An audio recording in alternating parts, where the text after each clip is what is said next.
Bonjour à tous et bienvenue dans cette nouvelle vidéo. Aujourd'hui on va s'attaquer à la partie 2 du jour numéro 13 du Advent of Code 2019. Donc là ça va être un petit peu plus complexe parce qu'on nous demande de jouer réellement au jeu, donc il va falloir l'afficher au minimum. Alors je pense qu'on peut le résoudre avec une intelligence artificielle, je l'ai vu un petit peu, parce que même chose, ce problème m'a posé quelques soucis, parce que j'arrivais pas trop bien à comprendre comment ça fonctionnait.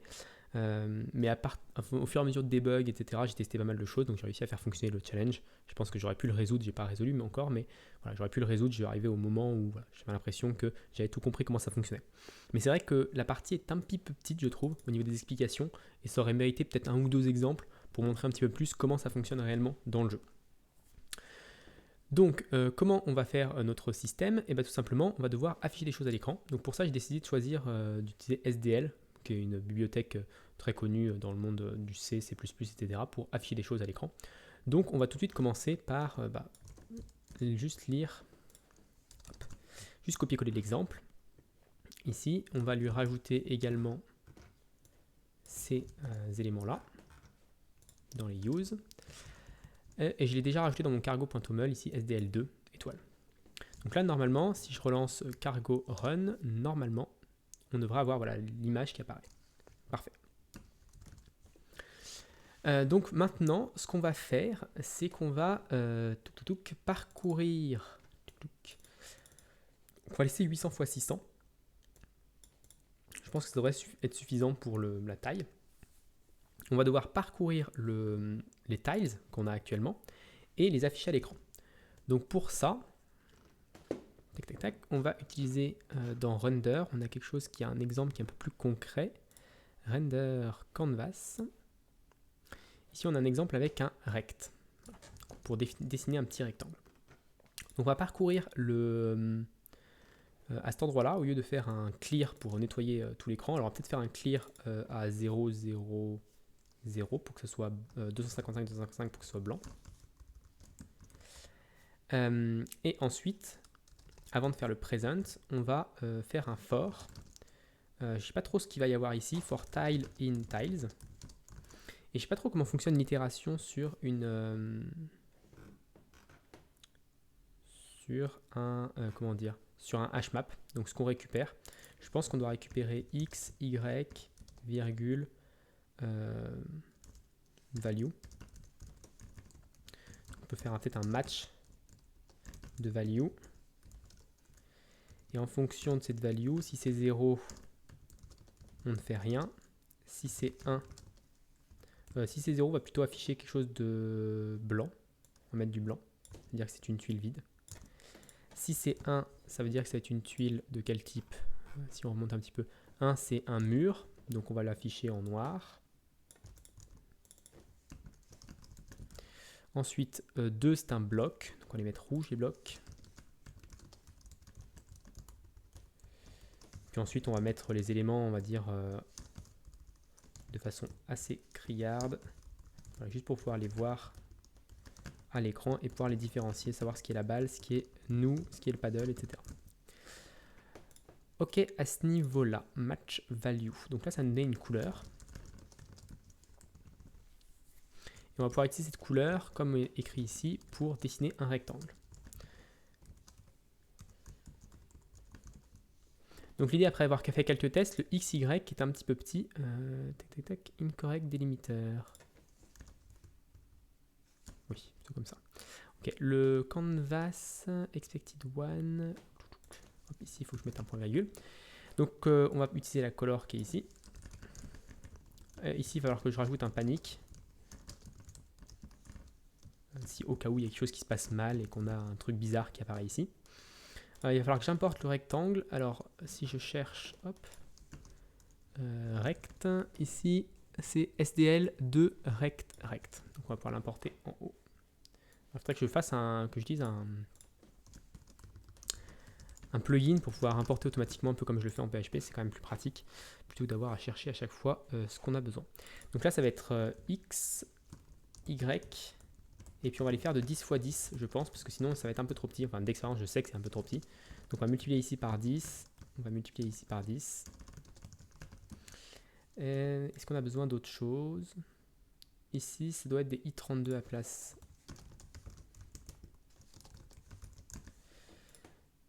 ça fonctionne ou est-ce que il faut mettre des parenthèses sans doute. Ok, donc ça a l'air de fonctionner. On a un résultat qui n'est pas utilisé ici, donc on peut faire un unwrap pour utiliser le résultat, au cas où ça panique s'il y a un problème. Et on présente. Donc déjà, est-ce que ça fonctionne? On va enlever le i, on va enlever toute cette partie-là. À chaque tour de boucle, on ne va rien faire, à part, on peut laisser le canvas présente. Ça ne me pose pas de problème, voilà. Donc là, si je lance cargo run, normalement, voilà, on a notre schéma, on va dire, original qui apparaît. Ah oui, donc le noir autour, c'est des murs. Okay, je n'avais pas compris ça au début lors des premières expérimentations. Donc maintenant, ce que je n'avais pas compris, c'est qu'il faut continuer à exécuter le programme. Alors j'avais essayé de tester plusieurs choses, mais je pensais que le programme nous redonnerait tout, mais il ne nous redonne pas tout. Et donc du coup, il faut qu'à chaque input, on lui quand même affiche des choses. Enfin, il faut qu'on fasse certaines choses à chaque input. J'ai eu plusieurs problèmes, donc on va essayer de résoudre les choses une par une. Ensuite, donc le truc pour faire fonctionner le programme, il ne faut pas mettre 0 en premier, il faut mettre 2 en premier dans le premier bit. Donc pour changer ça, on a juste à faire programme.insert et à l'emplacement 0, on va mettre 2. Ça va nous permettre de jouer au jeu, on va dire. C'est comme ça qu'on active le jeu. Ensuite, au lieu de faire un running loop ici, on va faire exécuter notre programme à chaque tour de boucle. Pour exécuter notre programme, on va faire un while let. Donc ici, je vais faire un while let. Et on va reprendre un petit peu l'élément qui est ici, en fait, tout simplement. White let programme. Le problème de ça, c'est que ici, on fait tourner le programme déjà jusqu'à qu'il s'arrête, alors qu'en réalité, je veux faire tourner le programme jusqu'à un certain point. Comment on va faire notre compte? Parce que là, en fait, le programme, il tourne en permanence et il ne va pas s'arrêter jusqu'à... il ne va jamais s'arrêter, en fait. Alors qu'avant, il y avait un programme alt, ici, qui faisait en sorte qu'on pouvait afficher ensuite la suite. Donc, ce qu'on va faire ici, c'est qu'on va faire un loop, tout court. Et ici, on va faire un if let programme truchmuche. Très bien. Else, donc si le programme panique, si le programme s'arrête ici, on va panique parce qu'il n'est pas censé s'arrêter à ce niveau-là, on va dire. Là, c'est l'initialisation, on va récupérer juste les premières choses. Et on va attendre le premier score. Alors, unreachable statement. Soit, effectivement. Donc on va attendre le premier score. Les scores, comment c'est défini? Donc un score, c'est quand il nous donne -1, 0. Donc là, je peux faire un if outputs 0 est égal à -1, and outputs 1 est égal à 0. Dans ce cas-là, ça veut dire qu'on a eu un premier score, donc on va l'afficher. Même si ça n'a pas beaucoup d'intérêt, parce que normalement, ça va être vide. Donc score, ça va être outputs 2. Très bien. Ça nous donne nos scores, et on va break. Ainsi, voilà. Donc dès qu'on reçoit un score, ça veut dire qu'on a initialisé, on va dire, toute la partie de base. On a récupéré toutes les tiles de base, et on va pouvoir break. Et donc ça va nous faire continuer à cet endroit là où on va afficher les tiles de back, et ici on va pouvoir normalement run notre programme. Ok, while let. Donc là, ce qu'il faut qu'on fasse, c'est faire un programme égale new programme. On va un peu répéter les choses par rapport à ce qu'il y avait avant, et normalement ça devrait me résoudre mon problème. Ok, parfait.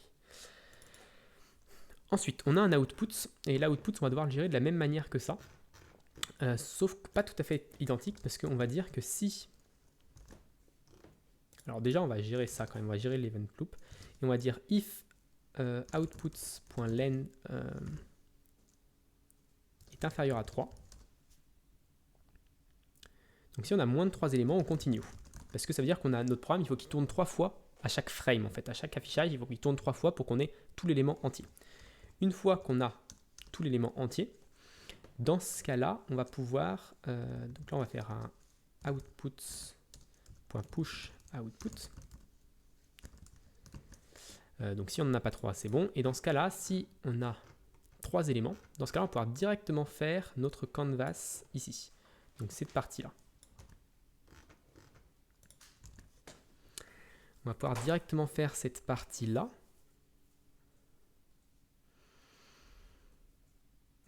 Color match outputs 2. C'est pour avoir la couleur. set draw color et on va faire notre rectangle en outputs 0 et outputs 1. Ok.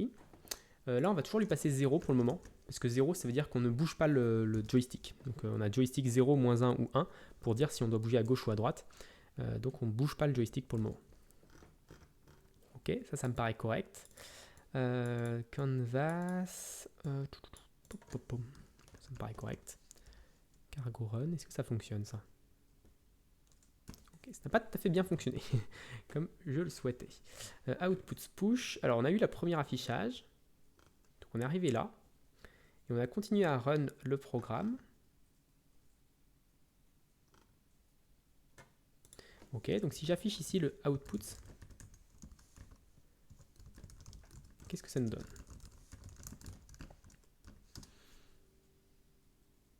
Ok, on ne réinitialise jamais le outputs, donc là on voit directement l'erreur. Donc si on a fait cette partie-là, après avoir fait ça, on fait outputs est égal à avec.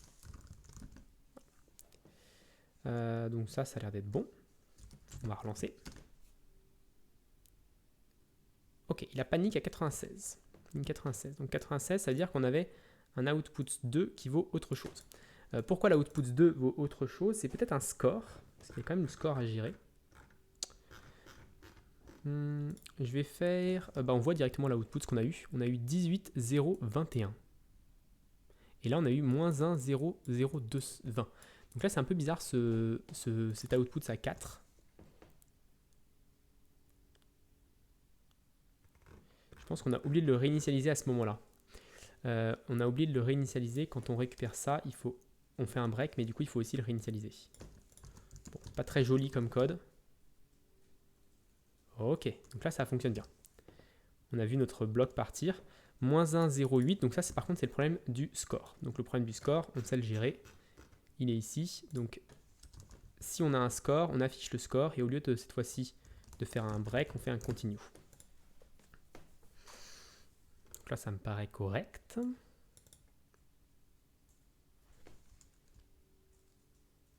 On n'affiche pas la couleur. Okay. Donc si je fais ça, voilà. Donc là, on a vu un petit peu notre programme avancer. Je vais le faire en plus lent pour qu'on puisse le voir. Donc là, je vais mettre, au lieu de mettre 30 frames par seconde, je vais en mettre 15. Donc là, on voit un petit peu mieux l'élément se déplacer et nous afficher les choses. Ensuite, qu'est-ce qu'on va faire? Donc maintenant, il faut qu'on détermine l'input. Donc l'input qui est ici. On va faire un let mut input égale 0. Et ici, on va lui passer input. Le problème de ça,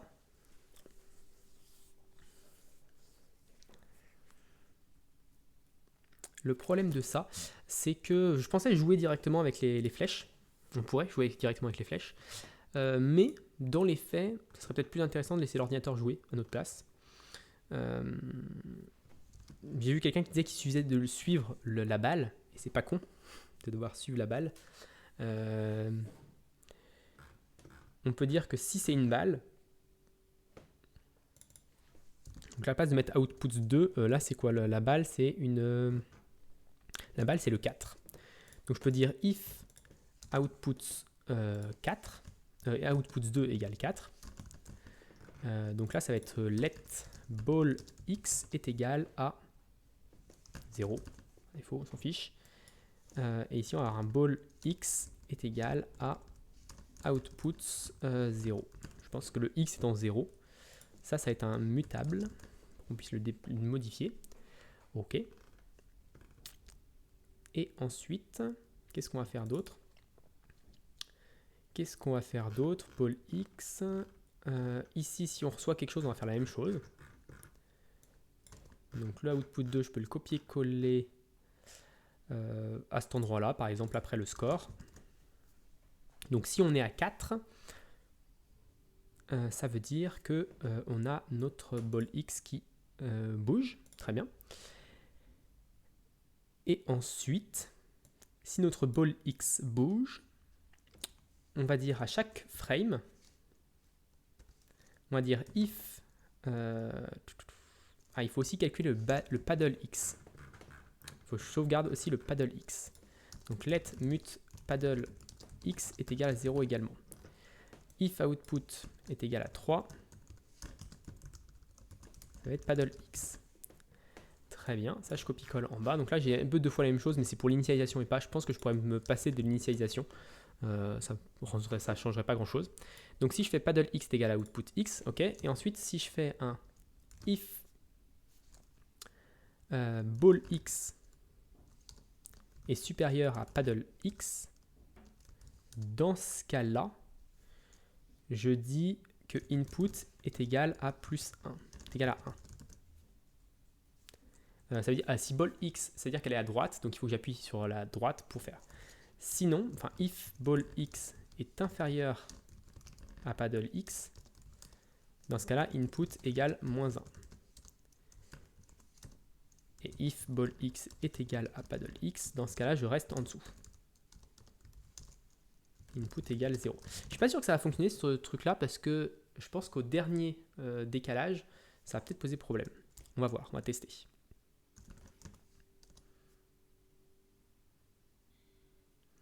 Donc on voit que je suis bien, le paddle suit bien l'élément. Et donc ça a l'air de fonctionner. Hein. Voilà, il n'y a plus qu'à le laisser tourner.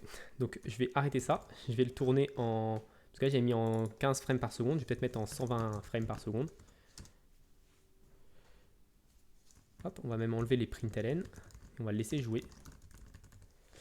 On va le laisser jouer, donc là j'ai un println count, on n'a pas besoin, outputs on s'en fiche également. Le score c'est important parce qu'il va falloir qu'on donne ça à l'ordinateur. Et on n'a plus qu'à le laisser jouer tout seul.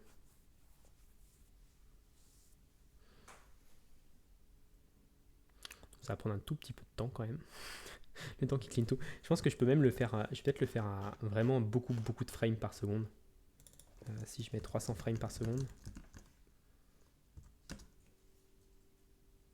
Voilà. Parce que ça va accélérer un petit peu les choses parce que sinon on n'est pas sorti de l'auberge.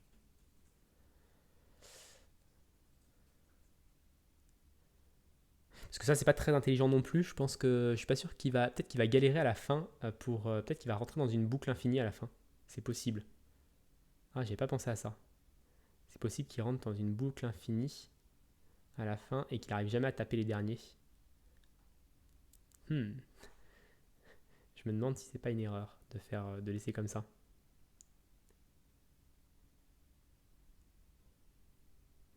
Est-ce qu'il arrivera vraiment à tous les toucher ou pas? C'est une bonne question.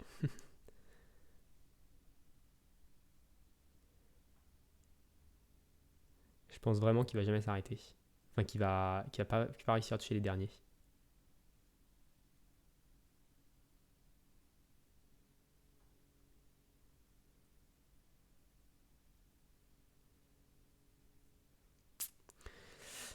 Est-ce qu'il va réussir? Est-ce que l'ordinateur va être assez intelligent? Et non. Ah, quoique. Quoique, hein, peut-être. Peut-être les derniers vont être très longs, je pense. Je sais pas si le score incrémente de toujours le même nombre. Ou est-ce que le score incrémente toujours du même nombre? C'est une bonne question. Donc là, on a eu... Oh, il a terminé. 20 183. Bon, bah ça a l'air d'être bon. Il a réussi à toujours tout toucher. Donc si je submit. Et c'est la bonne solution. Donc effectivement, notre algo a fonctionné. Je pensais vraiment qu'à la fin, il aurait pu tomber dans une boucle infinie où il tape toujours au même endroit et il repart toujours au même endroit et du coup, il touche jamais le dernier. Mais finalement, ça fonctionne quand même correctement. Donc voilà pour cette vidéo. J'espère que vous a plu. Le premier challenge où on doit vraiment afficher quelque chose, on doit faire un petit peu de graphisme. Si ça vous a plu, n'hésitez pas à vous abonner à la chaîne et à la partager autour de vous. C'est ce qui aide le plus la chaîne. Et moi, je donne rendez-vous très rapidement pour le jour 14 du Advent of Code 2019. Bonne journée à tous.